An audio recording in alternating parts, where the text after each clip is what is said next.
Estamos ao vivo. Bom dia, caros participantes do grupo Taubaté SP.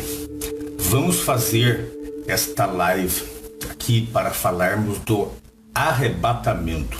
Por que é importante falarmos disso?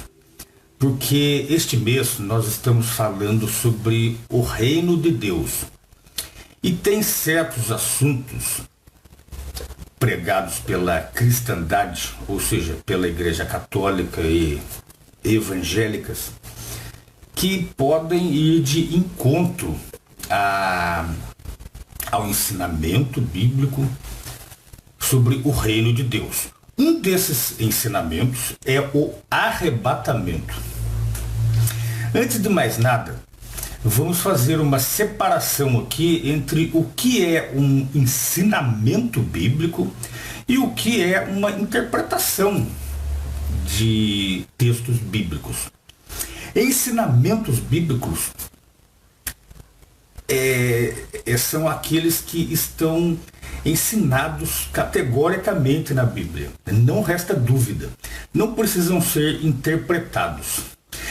E todo ensinamento bíblico, ele tem que ou estar na lei mosaica, que inclusive já foi colocada a término por Jesus Cristo, ou então partindo do próprio Jesus e dos apóstolos. Sem isso, não é um ensinamento bíblico. Sem essas premissas, não é um ensinamento bíblico. Outra coisa, um ensinamento bíblico, ele tem que ter a explicação do porquê que aquilo tem que ser feito.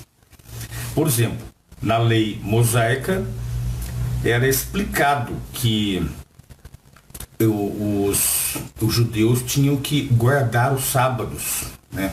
Mas por que eles tinham que guardar os sábados? Não era a lei, ela não só dizia assim, você deve guardar o sábado e fim de papo. Não, era explicado. Você vai guardar o sábado por quê? Por causa disso, por causa daquilo, por causa daquilo. O ensinamento ele tem que ser claro, cristalino e não deixar dúvidas. Certo? Outro ensinamento bíblico também da época dos apóstolos era o ensinamento, vou dar um exemplo aqui, era o ensinamento que proibia as mulheres de falarem no púlpito das congregações. As mulheres, elas não podem falar na congregação. Mas hoje em dia existem aquelas igrejas evangélicas que são guiadas e até pertencem a pastoras, né? Pastor. Existia isso antigamente, pastoras, bispas. Isso é um título até engraçado, bispas, apóstola, né? Existe. Hoje em dia existem essas aberrações. Por quê?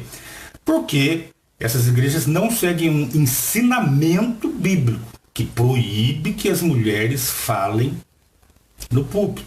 Por exemplo, em 1 Timóteo, capítulo 2, dos versículos 11 e 12, a gente pode ler assim, o apóstolo Paulo ensinando isso, e ele deixou claro, ele não deixou nada para ser interpretado.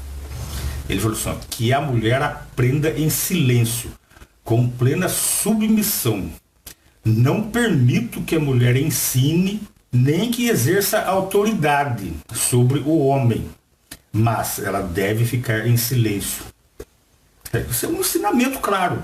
A mulher não pode ter autoridade sobre o homem no arranjo cristão. Ela não pode ter. Isso é um ensinamento.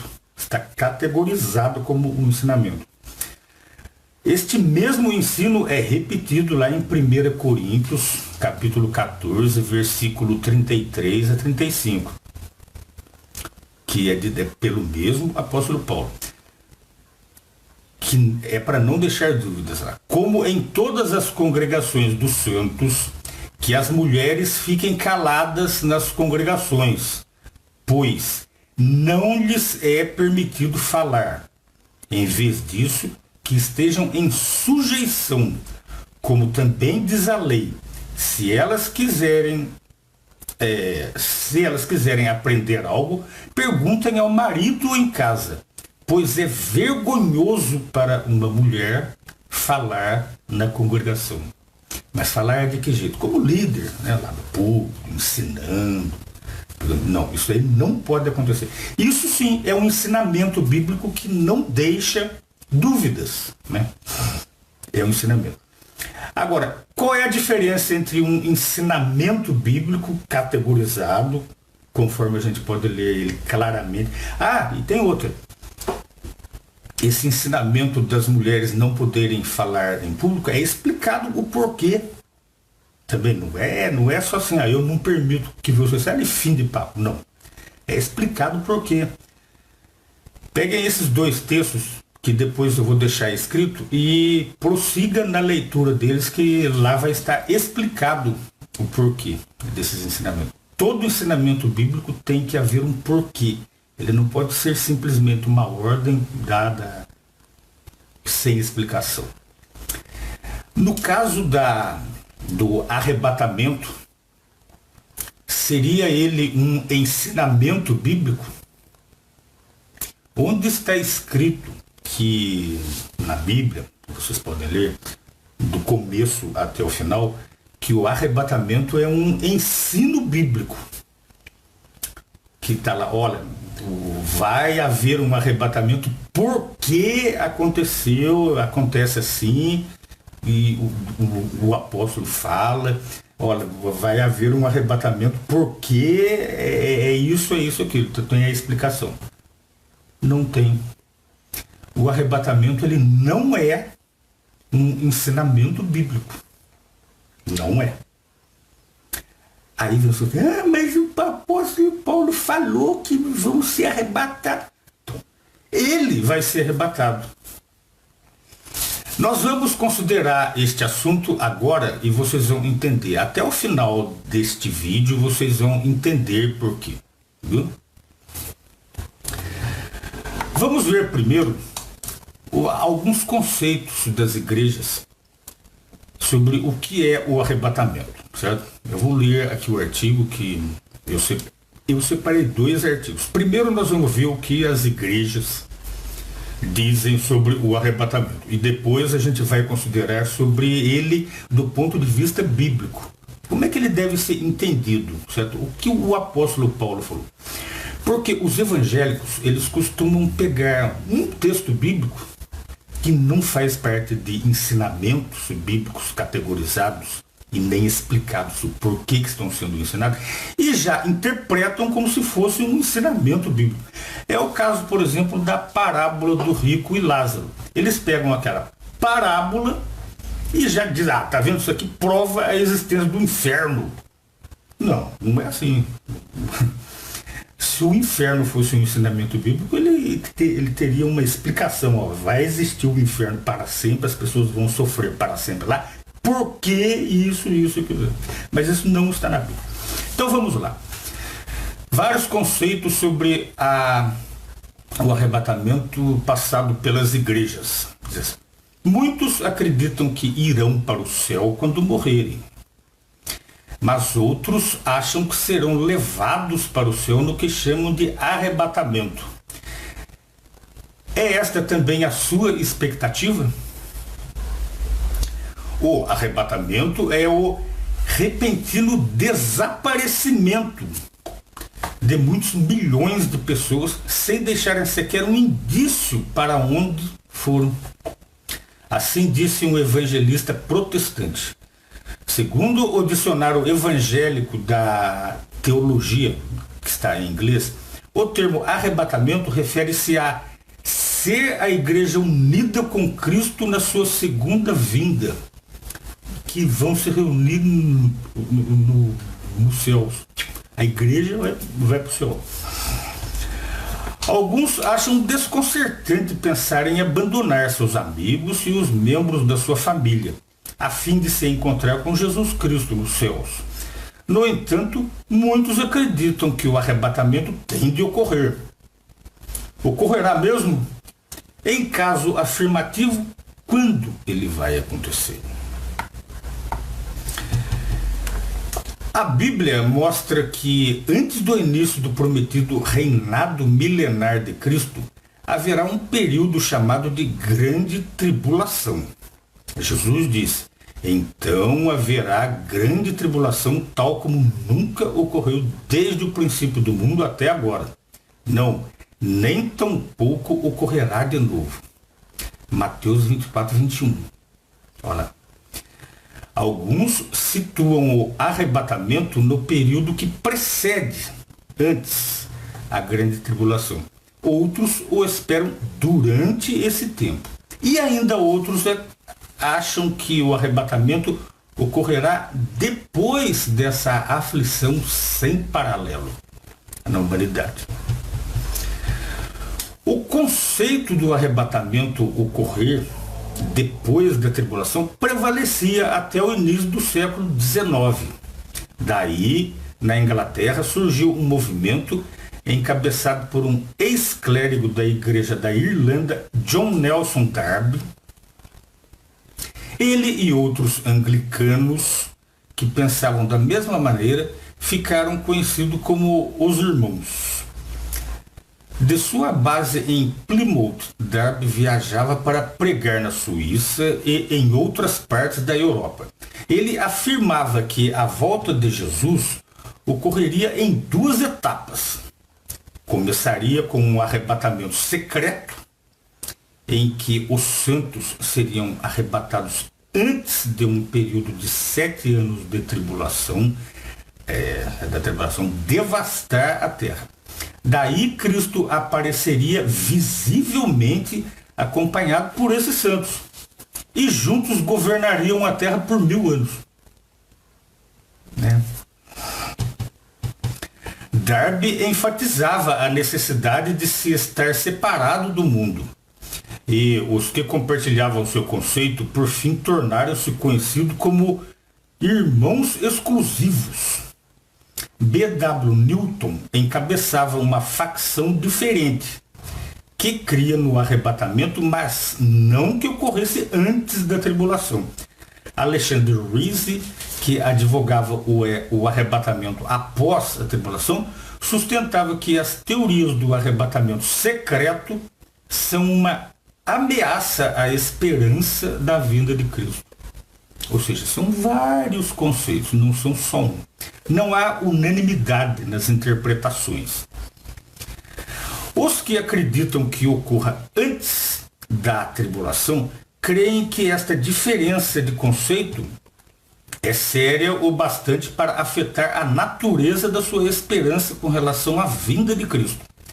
Outros depositam confiança numa teoria do arrebatamento parcial, acreditando que os mais leais a Cristo serão arrebatados primeiro e que os mais mundanos serão levados mais tarde. Muitos grupos evangélicos proclamam um arrebatamento iminente de cristãos fiéis. No entanto, confrontados com opiniões diferentes, um folheto publicado pela Igreja Pentecostal Elim da Grã-Bretanha diz: embora acreditemos num esquema geral dos eventos relacionados com a volta do Senhor Jesus, concede-se a liberdade para interpretar a profecia segundo a convicção de cada pessoa. Muitos adotam então a posição não dogmática, esperando pacientemente que os próprios eventos revelem o programa profético. Ou seja, essas interpretações elas são dadas livremente e inclusive para cada um. Ou seja, se você for um evangélico ou mesmo um católico, você pode interpretar ao seu bel prazer o que será o arrebatamento, desde que ele continue sendo um ensinamento bíblico na sua cabeça. Certo? É correto isso?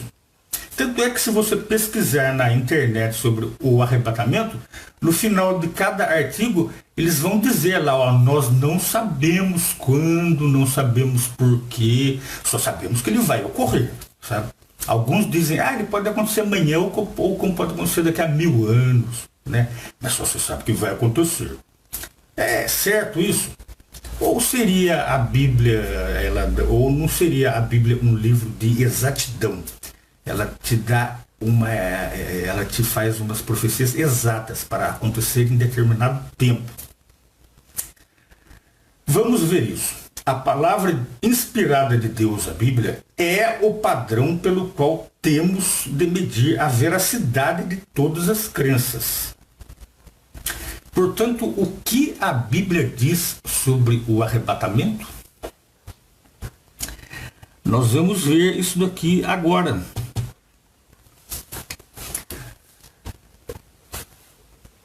Agora nós vamos ver o que diz a Bíblia sobre o arrebatamento. Olha lá. A contagem regressiva do fim do atual sistema iníquo de coisas prossegue inapelavelmente. O passar de cada hora, de cada minuto, de cada segundo, aproxima-nos de eventos extraordinários profetizados há muito. E é o arrebatamento um deles? Neste caso, quando e como ocorrerá, né? Porque se o arrebatamento for um ensino bíblico, ele tem que explicar quando, não precisa ser o dia exato, conforme a Bíblia nunca explicou o dia exato, mas sempre o tempo exato. Quando, de que forma que ele iria ocorrer, como no caso do dilúvio. O dilúvio ele foi explicado, vai acontecer um dilúvio. Isso numa época em que não chovia na terra. Ele foi explicado, vai cair água dos céus e vai se abrir as comportas das águas de profundeza. O pessoal, o que é isso? Isso aí não existe. Mas isso era um ensinamento bíblico. É um ensinamento que foi dado quando, o motivo e por que ele iria acontecer e de que forma. Isso sim é um ensinamento bíblico. E o arrebatamento? Vamos ver. A palavra arrebatamento não ocorre na Bíblia. Mas os que acreditam nele citam as palavras do apóstolo Paulo em 1 Tessalonicenses, capítulo 4, versículo 17, como base para a sua crença. Examinemos esse texto e o seu contexto. Ou seja, é conforme aquilo que eu já falei antes. Os evangélicos e os católicos, como eles não acham na Bíblia o ensinamento categórico com as premissas que o definam como ensinamento, eles têm que pegar textos bíblicos isolados e interpretá-los. Paulo escreveu: irmãos, não queremos que sejais ignorantes no que se refere aos que estão dormindo na morte, para que não estejais pesarosos como os demais que não têm esperança. Pois, se a nossa fé é a que Jesus morreu e foi levantado de novo, então também Deus trará com ele os que adormeceram na morte por intermédio de Jesus. Pois nós... Olha lá. E ele prossegue. Deixa eu ver assim. Pois nós vos dizemos pela palavra de Jeová o seguinte, que nós, os viventes, que sobrevivemos até a presença do Senhor, de modo algum precederemos os que adormeceram na morte, porque o próprio Senhor descerá do céu com uma chamada dominante, com voz de arcanjo e com trombeta de Deus. E os que estão mortos em união com Cristo se levantarão primeiro. Depois nós, os viventes, que sobrevivemos, seremos juntamente com ele arrebatados em nuvens para encontrar no ar o Senhor. E assim estaremos sempre com o Senhor. Consequentemente, persisti em consolar-vos uns aos outros com estas palavras. Ou seja, eles pegaram estas palavras de Paulo e daí eles fizeram o conceito do arrebatamento. Depois eu vou deixar escrito esse texto aqui com a sua devida explicação. Viu? A congregação em Tessalônica era relativamente nova quando Paulo enviou a sua primeira carta aos cristãos ali por volta do ano 50 depois de Cristo. membros da congregação sentiam-se aflitos porque alguns estavam dormindo na morte. Alguns morreram. No entanto, o que Paulo escreveu consolou-os. Consolou os tessalonicenses com a esperança da ressurreição. A ressurreição, sim, é um ensinamento bíblico. E ela tem base, ela é um ensinamento categórico e tem a explicação do porquê que os mortos, alguns mortos, não os iníquos, mas os mortos serão ressuscitados aqui, em vida aqui. Viu?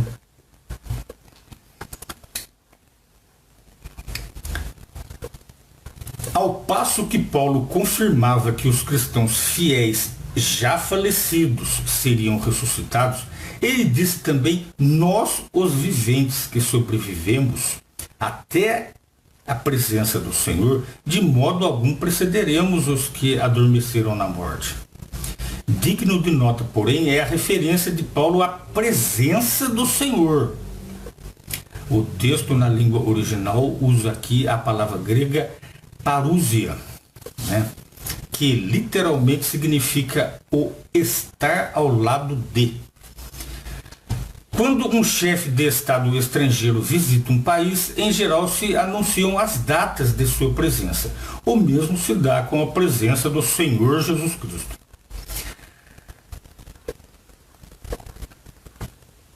E, conforme nós já vimos aqui em lives passadas, a gente já viu, né, que a presença de Cristo aqui, Cristo já está presente aqui, mas não é visivelmente aqui. Ela está presente nos céus. Ele está presente nos céus como governante invisível na terra. Depois eu passo o link aqui. Os eventos ocorridos desde aquele ano atestam a presença invisível de Jesus, desde o ano de 1914, né, conforme nós já vimos aqui na live passada. Portanto, por Paulo dizer que certos cristãos que viveriam durante a presença do Senhor seriam arrebatados em nuvens para encontrar o Senhor no ar, ele queria dizer que esses sobreviventes se encontrariam com Cristo não na atmosfera da terra, mas no domínio celestial invisível, onde Jesus está sentado à mão direita de Deus. Mas quem são eles? Nós vimos isso aqui. Algumas pessoas farão parte do reino de Deus, vão reinar com Jesus desde os céus. As Escrituras falam muito sobre os israelitas carnais e também sobre o espiritual Israel de Deus. Crentes judeus e gentios haviam de construir um pleno número deste grupo ungido pelo Espírito Santo, ou força ativa de Deus. O livro de Apocalipse mostra que o número total do Israel espiritual é de 144 mil, todos retratados juntos com o Cordeiro, Jesus Cristo, no Monte Sião Celestial. Junto com Cristo são reis e sacerdotes no céu. Eles incluem o que estavam associados com a congregação em Tessalônica e as em outros lugares, sem consideração de origem racial ou nacional. Antes de membros fiéis do Israel espiritual poderem receber a recompensa celestial, eles têm de passar por certa experiência. Assim como a morte de Jesus na estaca de tortura precedeu a sua ressurreição à vida nos céus, assim os cristãos que têm esperança celestial têm de morrer antes de receberem a sua recompensa. Isto se aplica tanto a membros do Israel espiritual que viviam no primeiro século, como aos que vivem hoje. Após mencionar a presença do Senhor, Paulo indicou o tempo em que os fiéis israelitas espirituais que já tivessem morrido receberiam a sua recompensa celestial. Ele escreveu: o próprio Senhor descerá dos céus com uma chamada dominante, com voz de arcanjo e com a trombeta de Deus. E os que estão mortos em união com Cristo se levantarão primeiro. Portanto, uma vez que começasse a presença de Jesus, que conforme nós já vimos, aconteceu lá em 1914, como rei, poderíamos esperar o início da ressurreição celestial, começando com aqueles do Israel espiritual que já tivessem morrido como íntegros. Eles servem agora ao lado de Jesus no céu. Mas o que dizer dos comparativamente poucos cristãos ungidos que ainda vivem na terra? Esperam eles o arrebatamento? Ou seja, sabe aqueles irmãos ungidos lá da época dos apóstolos? Então, quando Jesus começou a reinar nos céus em 1914, aqueles irmãos adormecidos na morte lá naquela tempo, que inclui até Maria, viu? Maria, a mãe dele, era ungida também, certo? Eles foram vivificados, eles foram ressuscitados, mas não em carne aqui, eles já foram ressuscitados como espíritos. E fazem parte dos 144 mil. Eles já estão lá.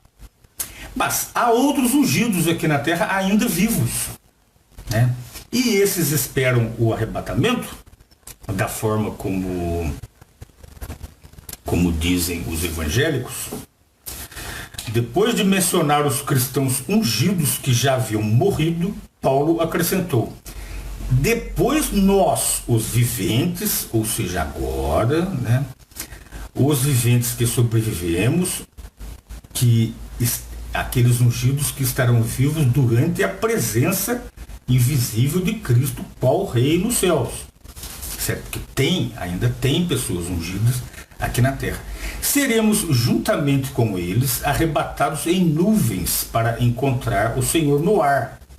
E assim estaremos sempre com o Senhor. Os viventes são aqueles que vivem durante a presença de Cristo. Eles são arrebatados para encontrar o Senhor Jesus.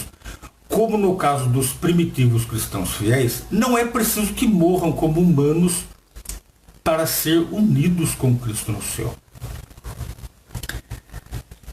Escrevendo aos cristãos em Corinto, Paulo declarou: digo isso, irmãos, que carne e sangue não podem herdar o reino de Deus. Isso aí já destrói aquela teoria evangélica de que eles vão subir em carne e que Jesus também vai reinar visivelmente aos nossos olhos aqui na terra, né? Nem pode a corrupção, a carne, herdar a incorrupção, que é o Espírito. Eis que eu vos digo um segredo sagrado. Nem todos adormeceremos na morte, mas todos seremos mudados no momento, num piscar de olhos, durante a última trombeta. Mas isso se refere aos ungidos. Pois a trombeta soará e os mortos serão levantados, incorruptíveis, e nós seremos mudados.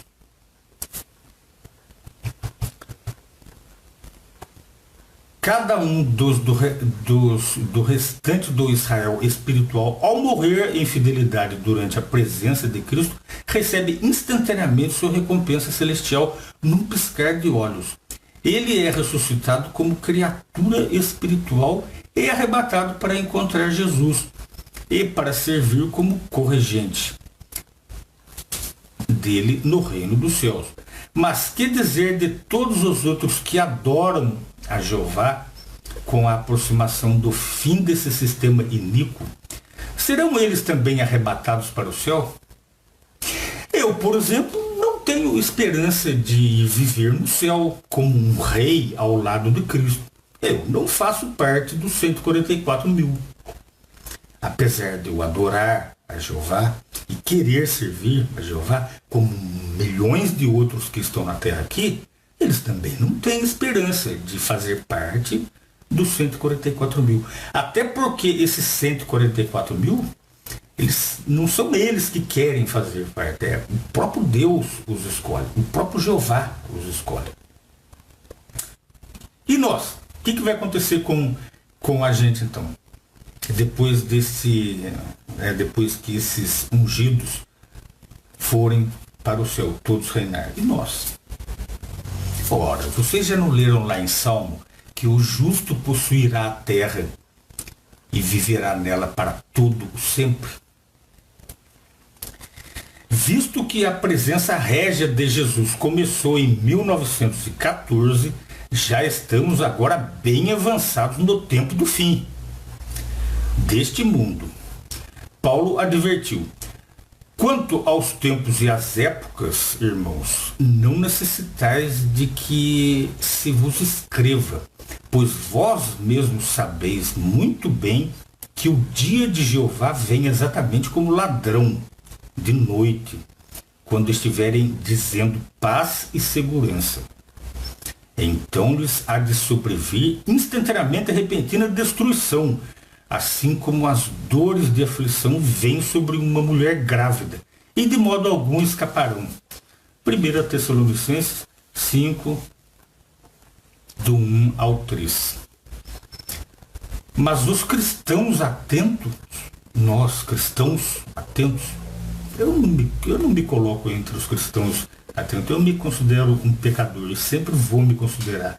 Eu espero muito poder fazer parte desses cristãos que escaparão. Mas como? O clamor, paz e segurança dita pelo mundo, né, que o mundo vai se unir e vai dizer, inclusive com as religiões, viu? As religiões, a religião católica, as outras religiões, as igrejas evangélicas, todo mundo vai se unir e vai começar a dizer paz e segurança para o mundo, certo? O clamor paz e segurança precede ao período que Jesus chamou de a grande tribulação, descrevendo uma grande multidão de fiéis que tem a esperança de viver eternamente num mundo paradisíaco terrestre. O livro do Apocalipse diz: estes são os que saem da grande tribulação e lavaram as suas vestes compridas e as embranqueceram no sangue do Cordeiro, ou seja, aqueles que reconhecem o sacrifício que Jesus fez por nós, para que todo aquele que nele crer não pereça, mas que tenha vida eterna, né? Antes tenha a esperança de sobreviver aqui mesmo na terra.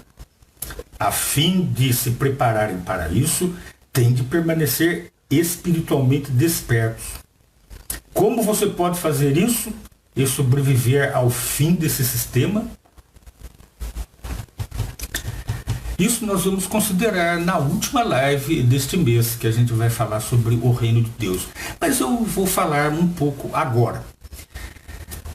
O cristão terá de manter os seus sentidos e estar vestido da couraça da fé e do amor, e ter por capacete a esperança da salvação. Leia isso lá em 1 Tessalonicenses capítulo 5, versículos do 6 ao 8. Agora é o tempo de prestar atenção à palavra profética de Deus, a Bíblia. Ao passo que se esgota o tempo do fim do atual sistema, acate o conselho de Paulo. Não trateis com desprezo o profetizar. Certificai-vos de todas as coisas. Apegai-vos ao que é excelente. 1 Tessalonicenses 5, 20 e 21. Portanto, as testemunhas de Jeová terão prazer em recebê-lo nos seus salões do reino, que agora, por causa da pandemia, estão fechados, mas que a pregação ainda não acabou. Ela está sendo feita através de telefones, através de cartas, né? A pregação ainda não foi dada a ordem para parar de pregar, porque essa pregação vai acabar. Ela vai acabar. E quando ela acabar, é como se fosse a porta da arca se fechando,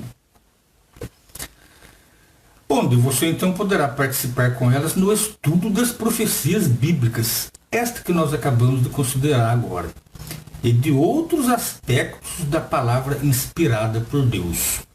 Ou seja, o arrebatamento é um ensinamento bíblico. Ao passo que eles entendem que o arrebatamento vai pegar as pessoas que se julgarem salvas, não, o arrebatamento, ele não é o arrebatamento.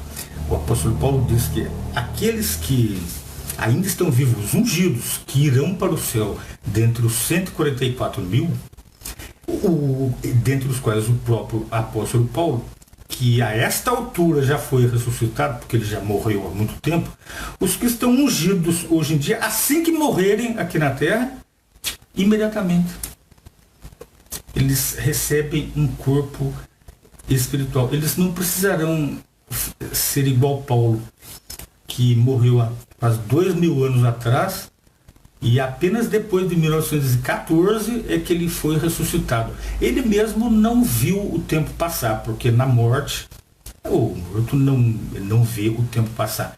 Para ele foi como se fosse um abrir e piscar de olho.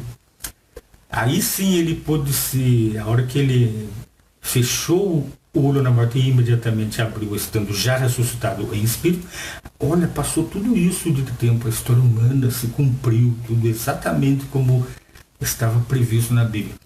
Já aqueles que morrerem agora, ou são ungidos agora, não, eles já fecham o olho e já abrem sem ver o tempo passar, mas não se passou tempo nenhum. Certo? Isso é o arrebatamento que o apóstolo Paulo falou, não como um ensinamento bíblico, mas como parte daquele ensinamento sobre os 144.000. Como que alguns deles, ainda estando vivos, iriam para o céu, e aqueles que já adormeceram na morte, lá em Tessalônica, conforme alguns irmãos disseram, mas ele era ungido, mas daí ele morreu. Aí o apóstolo Paulo escreveu, olha, eles serão primeiros, eles serão ressuscitados primeiro. Sabe, porque já morreram. Quando Jesus Cristo viesse, eles já estariam mortos, eles ressuscitariam primeiro. Antes dos que estão vivos agora, que assim que morrerem, irão para lá também. Certo? Espero que tenha dado para entender isso. Mas, de qualquer forma, eu vou deixar por escrito aqui na descrição desta live isto que eu acabei de considerar. E qualquer dúvida, podem postar nos comentários. Comentários lógicos, não comentários abusivos e nem de apologia religiosa. Portanto, até daqui a pouco, né? Eu posso fazer outra live sobre outro aspecto da salvação e do reino de Deus.